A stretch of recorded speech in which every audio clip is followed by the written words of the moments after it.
Hi everyone, welcome to part 2. Okay, our second example for this theme of control of squares and files is another game from Anderson, and this was played against Zenon Franco Ocampos, and is also a great example of a good knight against a bad bishop. It's from the same tournament, and again Anderson's strategy is a very instructive exploitation of the light squares in the black position, and he used the same opening to reach this position, so perhaps it was preparation of some kind.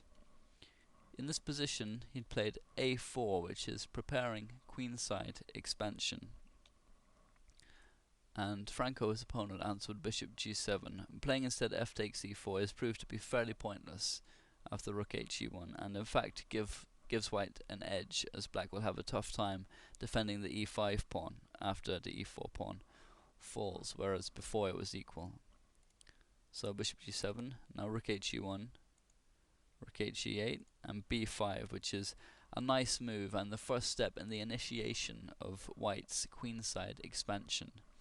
And here Franco played a questionable continuation with f4. And this is bad for a couple of reasons, because it eases white's task as it fixes the pawns on the same color squares as black's bishop, which reduces its mobility, and also Anderson will no longer have to consider the consequences of f takes e4, meaning he has a completely free hand for his own plans, and it would be much better to keep white at least semi-occupied by maintaining the tension in the center for as long as possible. So now a5 from Anderson, which is another example of the idea of the transformation of advantages, because white is voluntarily freeing black from his doubled b pawns, which are a weakness, but in doing so he gains control of the a file, which is more important. And note that playing b5, the move before, stopped black from being able to play b5 here after a5 from white, which would keep everything nicely locked up and would suit him fine. And already here white has a reasonable edge, about plus 0.7 overall in the position. So b takes a5 because it's essentially forced, or black is going to lose a pawn on b6. Now rook takes a5 and b6, which is placing another pawn on a dark square, which is certainly not a good thing, but it's difficult to find a better move. For instance, there's no rook d7 and a doubling of the rooks on the d file because of rook a8 simply, which is mate. And in actual fact black has no moves for his d8 rook, and there's little point in shuffling around with his other rook along the h file here, along the back rank. And playing instead rook e7 hoping to double rooks is also bad, after rook a8 check, king d7, and rook d1 check, winning the rook at d8. So black is being forced into a very passive position. So b6 anyway. Now rook a7, penetrating to the 7th rank, which is almost always a very good thing. Now bishop f6 and rook ea1 with total control of the a file, ensuring dangerous invading opportunities for white. Now came rook e6, presumably to cover the b6 pawn so that there's no knight takes b6 if black plays king d7. And now a nice tactical continuation from Anderson with rook 1 a6, and the idea of playing knight a5, exploiting the pin that now exists on the b pawn, because if b takes a5 then rook takes e6, and from a5 the knight can get to the killer outpost c6, and again this move ensures that knight takes b6 is possible if king d7, because if rook takes b6 then rook takes b6 and white wins a pawn and probably the game very easily.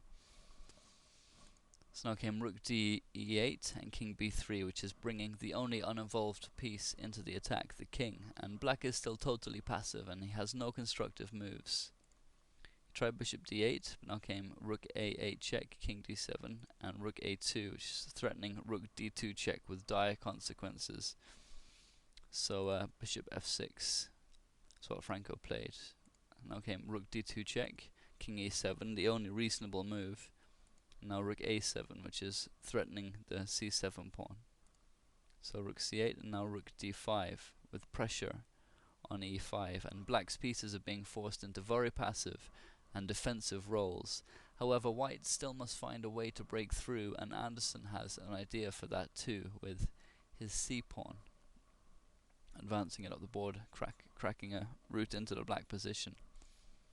And king e8, Franco continued, and now came h3, which is a great indicator that white has a very stable advantage. There are no threats from black, and so white can improve his position at will before choosing to break through. As things are about to open up, it's best not to give black any targets, and the h2 pawn might have been one, as it was on a dark square, given his dark square bishop. So king e7, and now knight b2, which is rerouting the knight to d3, from where it will still pressurize the weak e5 pawn and both allow and support the advance c5 and the breakthrough. So king e8, knight d3, bishop g7 is horrible passive moves from Franco. He's clearly trying to hold things together and play for a draw. And positions like the one that white has here are a real pleasure to play if you enjoy giving your opponents long torture sessions. So c4, bishop f6, and c5, the decisive break. B takes c5, knight takes c5, attacking the rook. So rook e7, and now rook a6, attacking the bishop. So bishop h8, because it needs to stay defending the e-pawn. And now king c4, just closing in on the black position. Bishop g7, and now f3. Again, not rushing and improving things as much as possible before continuing further, and it's as much a psychological advantage as it is a positional one to play such moves.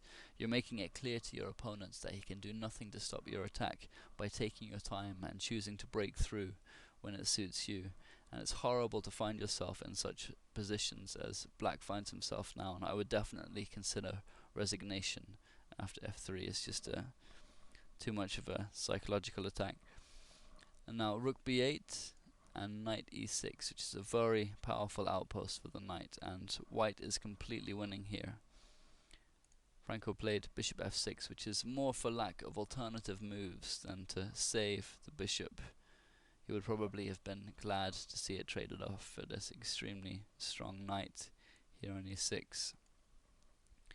So, rook c6 from Anderson, and here Franco finally resigned, as it's totally lost, because he has no reasonable way to defend his c-pawn, after which white's b-pawn will decide the game. For example, if he tries a rook b7, then it's mate in 2 with rook d8 check.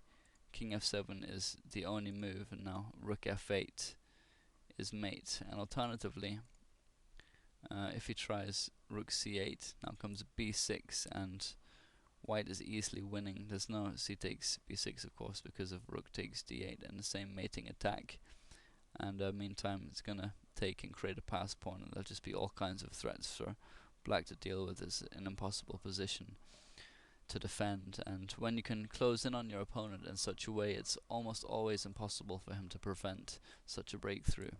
So it was another very instructive example from Anderson of the exploitation of an open file, and a fine example of positional play. So I hope you enjoyed this video. Please leave any comments or thoughts. Thanks very much.